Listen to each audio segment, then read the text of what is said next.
Coba jawab jujur di dalam hati. Kalau besok kamu kehilangan pekerjaan, tanpa pesangon, tanpa peringatan, berapa lama kamu bisa bertahan? Sebulan, 2 minggu, atau bahkan cuma sampai tagihan berikutnya datang? Pertanyaan ini memang tidak nyaman, tapi justru disitulah letak kejujurannya. Banyak orang bekerja keras setiap hari, bangun pagi, pulang malam, tapi tidak pernah benar-benar tahu posisi finansialnya ada di titik mana. Kamu mungkin terlihat baik-baik saja. Feed Instagram rapi, sesekali nongkrong, sesekali liburan, pakaian masih update. Dari luar semuanya tampak stabil, namun stabilitas itu seringkali hanya permukaan. Di balik layar, ada rasa cemas tiap mendekati akhir bulan, ada degup jantung lebih cepat saat notifikasi tagihan muncul, ada perhitungan cepat setiap kali ingin menggesek kartu. Masalahnya bukan soal besar kecilnya gaji.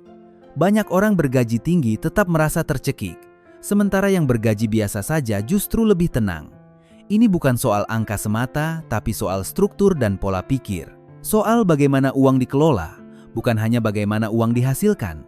Tanpa peta yang jelas, kenaikan gaji hanya terasa seperti jeda singkat sebelum tekanan berikutnya datang. Di Financial Media, kita tidak akan membahas teori rumit atau istilah teknis yang bikin pusing. Kita akan menggunakan peta yang lebih sederhana, lebih jujur, bahkan sedikit brutal. Sebuah sistem kasta finansial untuk memetakan posisi kamu hari ini. Bukan untuk menghakimi, tapi untuk memberi cermin yang jernih. Karena tanpa tahu posisi awal, mustahil menentukan arah tujuan. Ada 4 level dalam peta ini. Dari yang paling rentan, hidup gali lubang, tutup lubang.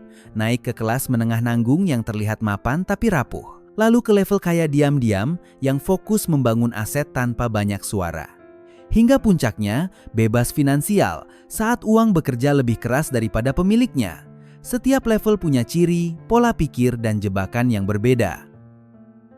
Yang menarik, perbedaan antar level seringkali bukan terletak pada nominal penghasilan, tapi pada kebiasaan kecil yang dilakukan berulang-ulang. Cara merespons kenaikan gaji, cara menghadapi godaan diskon, cara memandang cicilan, bahkan cara berbicara soal uang di tongkrongan.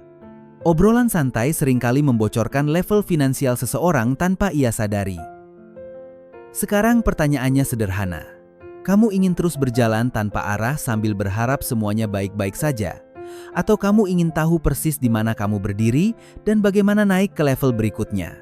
Video ini adalah peta perjalanan itu. Siapkan diri untuk bercermin, karena perjalanan menuju kebebasan finansial selalu dimulai dari keberanian melihat kenyataan. Kita mulai dari level paling bawah, level yang paling ramai tapi jarang diakui. Inilah kasta gali lubang tutup lubang. Hidup di level ini terasa seperti lomba lari tanpa garis finish. Setiap bulan dimulai dengan rasa lega saat gaji masuk, lalu perlahan berubah menjadi mode bertahan hidup. Minggu pertama terasa aman, minggu kedua mulai waspada, minggu ketiga penuh hitungan, dan minggu terakhir dipenuhi kecemasan. Ciri paling jelas dari level ini adalah jarum bensin finansial yang selalu digaris merah. Tidak ada bantalan, tidak ada ruang napas. Satu kejadian kecil seperti motor rusak, anak sakit, atau ponsel hilang bisa langsung mengguncang semuanya. Bukan karena orangnya malas, tapi karena memang tidak ada sistem yang melindungi. Semua berjalan tipis, nyaris tanpa margin kesalahan. Secara pola pikir, fokus utama di level ini adalah hari ini. Bertahan sampai tanggal gajian berikutnya sudah dianggap kemenangan. Masa depan terasa terlalu jauh untuk dipikirkan. Investasi terdengar seperti kemewahan, dana darurat terasa mustahil, dan perencanaan jangka panjang seperti cerita orang lain. Yang penting tagihan aman dan dapur tetap ngebul. Kalimat yang sering muncul biasanya ringan, tapi menyimpan pola berulang. Nanti juga ada jalannya. Gaji bulan depan nutupin kok.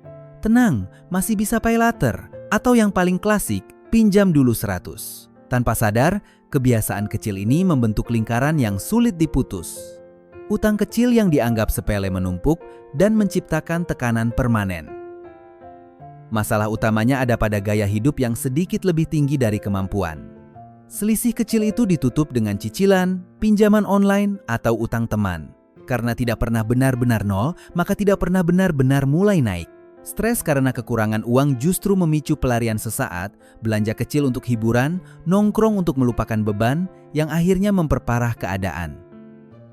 Untuk keluar dari level ini, fokusnya bukan langsung investasi atau cari cuan cepat.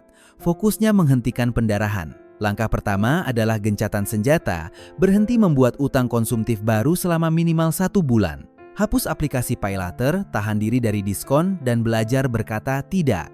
Tujuannya sederhana, jangan gali lubang baru. Langkah berikutnya adalah membangun fondasi dasar. Catat semua pengeluaran selama 30 hari tanpa kecuali, sekecil apapun. Dari situ kamu akan melihat kebocoran yang selama ini tidak terlihat. Lalu mulai kumpulkan dana darurat pertama. Target realistis Rp1 juta di rekening terpisah. Kecil memang, tapi itu adalah benteng pertama. Saat fondasi ini berdiri, kamu tidak lagi sekadar bertahan. Kamu mulai bersiap naik level.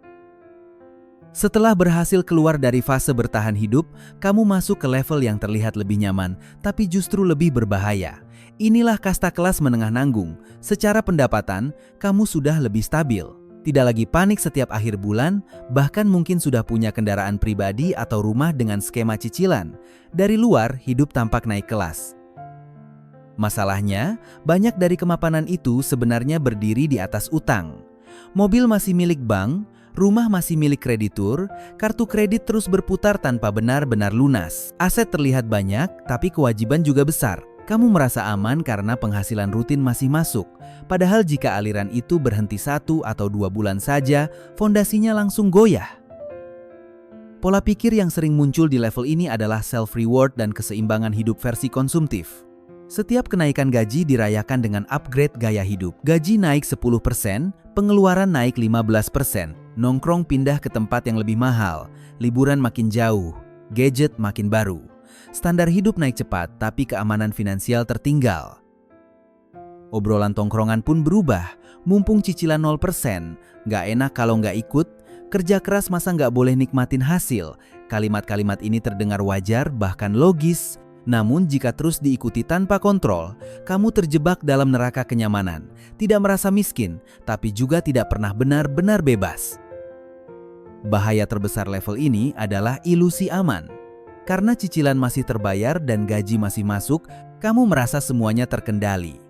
Padahal kenyataannya, kamu hanya satu krisis dari kembali ke level sebelumnya, dengan beban yang lebih berat. Tanpa dana darurat memadai dan tanpa aset produktif, tekanan finansial bisa datang kapan saja.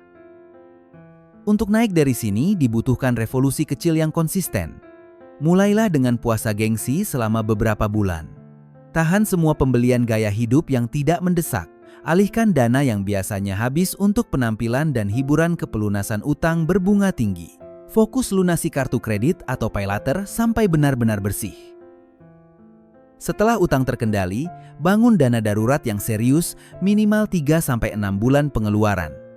Baru setelah itu, mulai arahkan uang ke investasi rutin. Di titik ini, kamu sedang memindahkan identitas dari sekadar konsumen mapan menjadi pembangun aset. Jika konsisten, kamu tidak hanya terlihat naik kelas, tapi benar-benar bergerak menuju level berikutnya. Sekarang kita masuk ke level yang jarang terlihat tapi dampaknya terasa. Inilah kasta kaya diam-diam. Berbeda dengan level sebelumnya yang penuh pertunjukan, di sini suasananya sunyi. Tidak banyak pamer, tidak sibuk validasi, tidak tergoda ikut lomba gaya hidup. Fokus mereka bukan terlihat berhasil, tapi benar-benar membangun kekuatan finansial dari dalam. Orang di level ini seringkali tampak biasa saja. Pakaiannya sederhana, kendaraannya fungsional, gaya hidupnya tidak mencolok. Kalau kamu hanya menilai dari luar, kamu mungkin tidak sadar bahwa mereka punya portofolio investasi yang terus tumbuh. Mereka paham satu hal penting, harga itu soal angka, nilai itu soal manfaat jangka panjang. Pergeseran terbesar di level ini adalah perubahan identitas. Mereka tidak lagi melihat diri sebagai pekerja yang menukar waktu dengan uang, tapi sebagai pemilik aset yang membuat uang bekerja. Setiap rupiah yang masuk diperlakukan seperti karyawan baru yang harus diberi tugas. Tugasnya jelas, menghasilkan lebih banyak rupiah di masa depan. Kebahagiaan mereka pun berubah. Bukan lagi dari belanja atau pengakuan sosial, tapi dari melihat grafik investasi naik, utang nol, dan arus kas stabil. Mereka lebih tertarik membaca laporan keuangan daripada katalog promo. Waktu luang digunakan untuk belajar, mengevaluasi strategi, dan mencari peluang yang masuk akal bukan sekadar mengikuti tren. Di tahap ini, penghasilan aktif masih ada, tapi ketergantungan mulai berkurang. Ada dividen, ada sewa, ada hasil bisnis, ada instrumen yang memberi arus kas tambahan. Belum sepenuhnya bebas, tapi bantalan sudah tebal. Jika terjadi sesuatu pada pekerjaan utama, mereka tidak langsung panik karena sudah punya sistem pendukung. Untuk naik ke level berikutnya, fokusnya adalah percepatan. Tingkatkan rasio investasi secara agresif. Jika sebelumnya menyisihkan 20%, dorong menjadi 40% atau bahkan lebih saat memungkinkan. Setiap kenaikan gaji dan bonus langsung diarahkan ke aset produktif, bukan menaikkan standar konsumsi. Disiplin ini yang membuat jarak semakin jauh dengan level sebelumnya. Langkah krusial lainnya adalah menghitung angka kebebasan. Berapa total biaya hidup per bulan, lalu berapa aset yang dibutuhkan agar hasilnya bisa menutup angka itu secara konsisten. Ketika penghasilan pasif mulai mendekati atau melampaui kebutuhan hidup, kamu tidak hanya kaya secara angka, tapi juga kaya dalam pilihan. Dari sinilah pintu menuju kebebasan finansial benar-benar terbuka. Kita sampai di level tertinggi dalam peta ini, kasta bebas finansial. Ini bukan soal punya mobil mewah atau rumah besar, tapi soal satu hal yang jauh lebih berharga, pilihan. Di titik ini, penghasilan pasif dari aset yang kamu bangun sudah mampu menutup seluruh biaya hidup secara konsisten. Kamu tidak lagi bekerja karena terpaksa, kamu bekerja karena memilih. Banyak orang membayangkan level ini penuh kemewahan.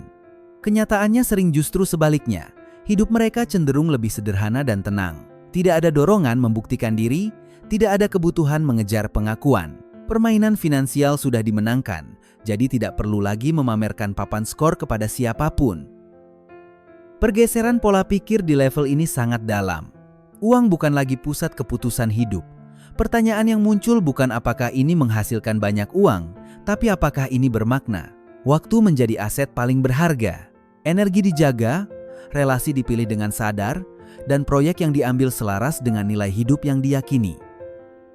Kebebasan sejati di sini adalah kemampuan berkata tidak. Tidak pada pekerjaan toksik, tidak pada klien yang melelahkan, tidak pada tekanan sosial. Kamu bisa berhenti sejenak tanpa takut dapur tidak ngebul. Kamu bisa membantu keluarga tanpa harus memikirkan cicilan. Setiap aset yang dibangun di level sebelumnya berubah menjadi tiket menuju kemerdekaan pribadi. Menariknya, banyak orang di level ini tetap bekerja. Bedanya, definisi kerja berubah total. Mereka membangun bisnis karena suka prosesnya, mengajar karena ingin berbagi, membuat karya karena ingin berdampak. Uang menjadi bonus, bukan tujuan utama. Kerja terasa seperti permainan strategis yang menyenangkan, bukan beban yang harus dipikul. Namun ada tantangan baru yang muncul, keserakahan tanpa batas. Ketika angka terus bertambah, selalu ada godaan mengejar lebih dan lebih. Karena itu, penting mendefinisikan kata cukup. Berapa angka yang benar-benar membuat hidup nyaman dan bermakna? Tanpa definisi ini, bahkan kebebasan finansial bisa berubah menjadi perlombaan tanpa akhir. Di tahap ini, fokus mulai bergeser dari aku menjadi kita. Banyak yang mulai memikirkan warisan bukan hanya dalam bentuk harta, tapi juga nilai, ilmu, dan dampak. Mereka membangun sistem yang memberi manfaat bagi orang lain, menciptakan lapangan kerja, mendukung pendidikan, atau terlibat dalam kegiatan sosial. Inilah bentuk kekayaan yang paling utuh ketika finansial kuat dan tujuan hidup menemukan arah yang lebih besar. Sekarang tarik napas sebentar dan refleksi. Dari 4 level tadi, kamu merasa paling dekat dengan yang mana? Tidak perlu menjawab ke orang lain, cukup jujur pada diri sendiri. Karena inti dari semua pembahasan ini bukan soal label, tapi soal kesadaran posisi. Tanpa kesadaran, perubahan hanya jadi wacana. Dengan kesadaran, langkah kecil pun punya arah. Banyak orang terjebak bukan karena kurang uang, tapi karena tidak pernah berhenti mengevaluasi. Mereka sibuk mengejar kenaikan gaji, promosi, atau peluang baru, tapi lupa membangun struktur. Padahal, struktur yang menentukan apakah kenaikan penghasilan akan mengangkat level atau hanya memperbesar gaya hidup. Uang yang datang tanpa sistem hanya lewat sebentar lalu hilang. Naik kasta finansial bukan lompatan instan. Ini proses yang menuntut disiplin dan keberanian menunda kesenangan. Berani bilang tidak saat lingkungan berkata iya. Berani terlihat biasa saja saat orang lain berlomba terlihat sukses. Disinilah mentalitas diuji. Karena seringkali yang menghambat bukan kondisi, tapi gengsi dan kebiasaan lama yang sulit dilepas. Setiap level punya fokus berbeda. Di level pertama, fokus menghentikan kebocoran dan membangun bantalan dasar. Di level kedua, fokus melunasi utang dan mengendalikan inflasi gaya hidup. Di level ketiga, fokus mempercepat investasi dan memperkuat arus kas pasif.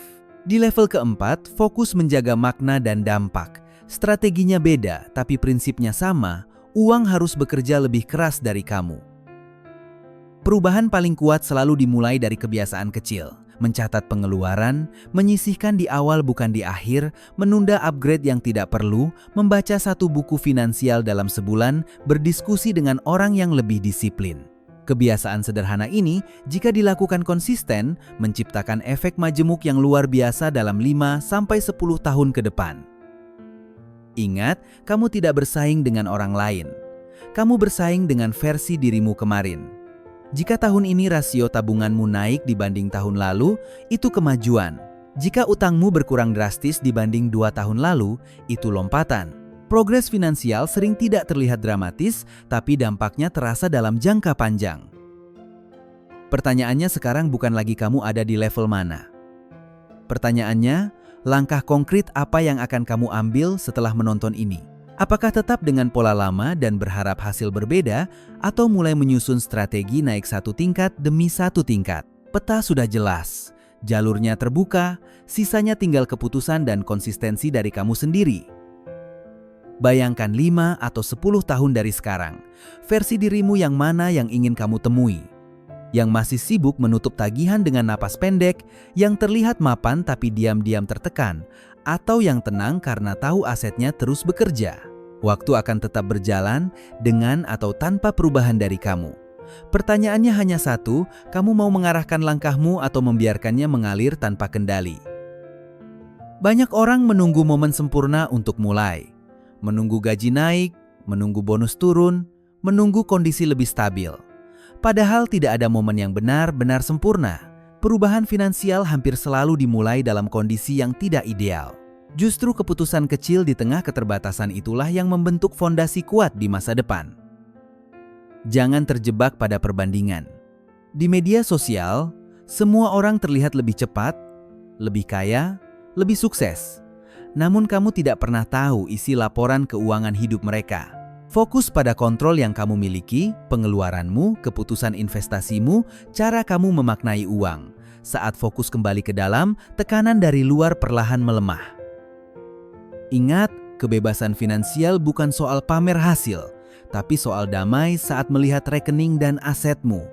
Damai karena tahu ada dana darurat, damai karena utang terkendali, damai karena ada arus kas yang masuk tanpa harus selalu menukar waktu. Rasa damai ini tidak bisa dibeli dengan cicilan atau gengsi. Ia dibangun dengan disiplin dan waktu. Jika hari ini kamu masih di level pertama atau kedua, itu bukan vonis seumur hidup. Itu hanya titik awal. Setiap orang yang sekarang ada di level 3 atau 4 pernah merasakan cemas dan salah langkah. Bedanya, mereka berhenti menyalahkan keadaan dan mulai mengambil tanggung jawab penuh atas keputusan finansialnya. Mulailah dari satu komitmen sederhana setelah video ini selesai. Entah itu mencatat pengeluaran mulai bulan depan, melunasi satu utang kecil lebih cepat, atau langsung mengatur auto debit investasi rutin. Jangan tunggu motivasi besar, cukup ambil satu tindakan nyata. Konsistensi kecil yang dilakukan terus-menerus jauh lebih kuat daripada semangat besar yang hanya bertahan seminggu. 4 kasta finansial ini hanyalah peta. Ia tidak menentukan harga dirimu, tapi menunjukkan kemungkinan arah perjalananmu. Uang bisa menjadi sumber stres atau menjadi alat pembebas, tergantung bagaimana kamu mengelolanya. Sekarang pilihan itu ada di tanganmu. Tetap di tempat yang sama, atau naik level dan membangun hidup yang lebih tenang, lebih kuat, dan lebih bermakna. Kalau kamu merasa video ini membuka perspektif baru, tulis di kolom komentar kamu sedang ada di level mana dan langkah apa yang mau kamu ambil mulai bulan ini. Jangan lupa klik like supaya lebih banyak orang tersadarkan soal pentingnya naik level finansial, share ke teman atau keluarga yang butuh peta ini, dan subscribe ke channel Financial Media agar kamu tidak ketinggalan strategi berikutnya. Aktifkan juga lonceng notifikasi supaya setiap insight terbaru langsung sampai ke kamu. Terima kasih sudah menonton sampai akhir, semoga perjalanan finansialmu makin naik kelas dan makin kuat ke depannya.